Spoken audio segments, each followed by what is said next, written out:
குழந்தைகளோடவும் கொண்டாட்டத்தோடவும் பார்க்கக்கூடிய இடமாய் கண்காட்சி வந்தது வழக்கம்.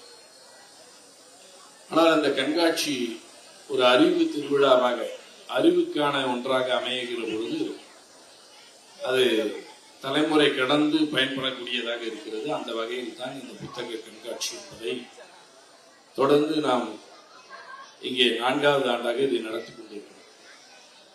பபாசி அவர்களுடைய நிர்வாகி இங்கே உரையாற்றினார். முதல் தொடக்கத்திலேயே பபாசின்னு நம்மளுடைய தமிழ்நாட்டில் இருக்கக்கூடிய இந்த புத்தகத்தினுடைய பதிப்பாளர்களுடைய சங்கமாக இருக்கக்கூடியது. இந்த சங்கம் தொடங்கி 1975, 76 அந்த மாதிரி காலங்களில் தொடங்கின தமிழ்நாட்டினுடைய கல்வித்துறை அமைச்சராக பணியாற்றுகிறார். 103வது பிறந்தநாள் காணுகிற பேராசிரியர் பெருந்தகை அவர்களுடைய பிறந்த நாள் என்று இன்றைக்கு தொடங்கப்படுவது என்பது மிக சிறந்தது. 90 ஆண்டு காலம் அவர் ஒரு இயக்கத்தில் 95 வயது வரையிலும் வாழ்ந்திருக்கிறார்.